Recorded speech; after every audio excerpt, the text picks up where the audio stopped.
Prisco, uma boa tarde para você. Hora da política aqui no SBT Meio-Dia. Tudo bem, Fernando? Oi, Prisco. O Prisco já está com a gente aqui para comentar, né, Eudiane, essa coletiva, a primeira participação com os jornalistas do governador eleito Carlos Moisés. Até agora ele vinha se comunicando apenas pelas redes sociais.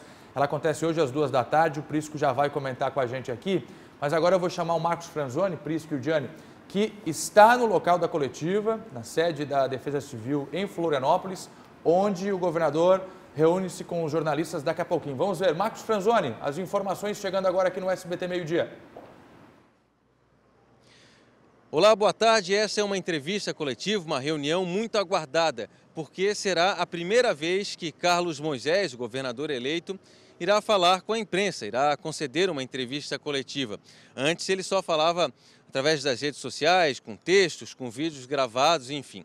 Desde que foi eleito, Carlos Moisés montou uma equipe de transição com pessoas do próprio governo, com pessoas da comunidade, com professores universitários, para analisar a situação do Estado e também para planejar o novo governo. E é exatamente isso que ele vai fazer hoje aqui. Vai apresentar um relatório, a princípio parcial, deste estudo da situação do Estado de Santa Catarina e também apresentar os 6 primeiros nomes da nova equipe de governo. Por enquanto, se sabe oficialmente somente o nome do chefe da Polícia Civil, que é Paulo Queires. Se tem um nome extraoficial, que seria do novo secretário de Saúde, Elton Zeferino, médico e coronel do Corpo de Bombeiros. Mas eu repito, este é um nome extraoficial ainda. Hoje, o governador do estado deve falar também sobre a tal reforma administrativa que pretende fazer, com a extinção de algumas secretarias e das agências regionais.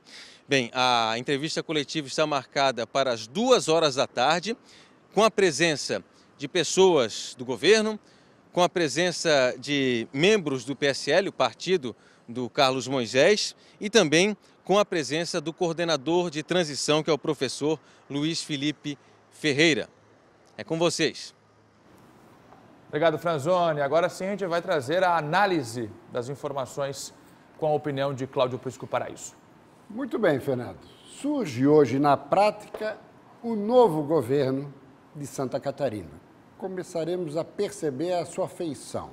O retrato que Carlos Moisés da Silva, governador eleito, vai oferecer ao Estado. Aliás, pelo visto, ele vai oferecer o que prometeu na campanha: uma máquina mais enxuta e menos onerosa. Para se ter uma ideia, das 39 secretarias, 20 regionais, 3 especiais e mais 15 ou 16 centrais, disso tudo vai ficar no máximo uma dúzia, contando com a CGE, que vai ser criada, Controladoria Geral do Estado. Uma central de serviços também será criada dentro do centro administrativo do governo, para agrupar atividades sobrepostas em 3 áreas estratégicas: contabilidade, recursos humanos e administrativo financeiro. Extinção também do DETER e do DEINFRA, órgãos do setor rodoviário estadual. Objetivo destes movimentos e da criação da CGE: zelar pelo dinheiro público, que, aliás, foi outro compromisso de campanha de Moisés. Vamos aos nomes. Os coronéis da reserva, Márcio Ferreira e Flávio Graff, os dois estão cotados ou para a Casa Civil ou para a Comunicação, que perde o status de primeiro escalão. Os dois devem ficar posicionados nestas 2 áreas. Elton de Souza Zeferino, que o Franzoni fez referência, médico e coronel do Corpo de Bombeiros, é alternativa tanto para adjunto, até sexta-feira essa era a previsão, mas pode também ser confirmado como titular, e não adjunto, da Secretaria da Saúde.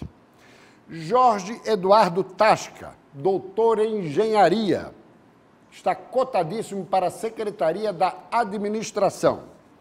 Luiz Felipe Ferreira, que é o coordenador da transição, da qual Tasca também faz parte, e como Tasca Ferreira também é doutor, perfeito? Ele será aproveitado em alguma posição de primeiro escalão, mas ainda não definida. Portanto, estamos observando aí vários integrantes do governo de formação militar. Paulo Eli, que é o atual secretário da Fazenda, poderá ser mantido por um período curto para a transição entre Eduardo Moreira e Carlos Moisés, já que ele é o interlocutor do governo do Estado junto à União em várias questões de dívida pública, financiamentos e tudo mais. Mas, no fim de semana, entrou em rota de colisão com alguns setores da equipe de transição, porque quis opinar sobre questões relacionadas à reforma administrativa que o governador eleito vai anunciar hoje. O presidente do PSL em Santa Catarina, Lucas Esmeraldino, pode ser o novo titular da Secretaria de Desenvolvimento Econômico Sustentável. Para a CGE, Controladoria Geral do Estado, Vanderlei Pereira das Neves, atual diretor da Dívida Pública de Santa Catarina. Nome muito forte para essa posição. Paulo Queires, como disse o Franzoni, já confirmado para delegado-chefe da Polícia Civil. E, muito provavelmente, o coronel Araújo Gomes deve ser mantido à frente do Comando-Geral da Polícia Militar. Educação. Moisés fez toda a sua carreira na cidade de Tubarão. De lá pode vir o secretário da Educação, 3 professores cotados, 2 ex-reitores da Unisul, Salésio e Silvestre Hert, ou o professor Felipe Felisbino, hoje atuando no MEC, em Brasília. Muito bem, Secretaria da Agricultura. O deputado federal Valdir Colato, que não se reelegeu do MDB, pode vir a ser o novo secretário da Agricultura. Não por ser do MDB, mas por estar intimamente ligado à nova ministra da Agricultura, Tereza Cristina. Ele faz parte, inclusive, do grupo da bancada do agronegócio na Câmara. E a escolha dele poderia ser muito interessante para fazer uma linkagem entre a agricultura do Ministério Bolsonaro e a Secretaria da Agricultura do governo Carlos Moisés. Seria até uma alternativa respaldada pelo próprio Moisés e seria interessante para Santa Catarina. E, finalmente, Celesc. A Celesc, o que ocorre é o seguinte: o governador eleito, Carlos Moisés, tem 3 dias para se definir com relação à composição da nova diretoria da Celesc, com base nos prazos estabelecidos pela Comissão de Valores Mobiliários. Inclusive, uma reunião do Conselho de Administração terá que ser convocada no curtíssimo prazo. 2 nomes estavam cotados até ontem. Enio Andrade Branco, que já foi diretor financeiro e de geração em momentos e governos distintos, e presidiu a CELG, seria uma opção. Bem como o advogado Paulo Costa, de Joinville, intimamente ligado ao futuro ministro da Economia, Paulo Guedes. Mas o nome que acabou de surgir há poucos minutos é um nome de mercado, inatacável e competente. Trata-se de Manuel Arlindo Zaroni Torres, que durante 15 anos foi presidente da Tractebel, empresa que comprou a parte de geração no final da década de 90 da Eletrosul. Ele seria uma alternativa aplaudida por vários setores. A Tractebel hoje se chama Engeia. Essas são as informações. E à noite no News, ao vivo, mais detalhes, aí já com confirmações oficiais e o Diane Fernando. Muito bom, Prisco, muito bom. Ok? Boa lista aqui com os nomes que podem aparecer nessa entrevista coletiva de hoje à tarde. O Prisco também vai acompanhar mais informações no SBT News. E a gente acompanha, claro, também com a nossa equipe de reportagem lá. Obrigada, Prisco. Ok.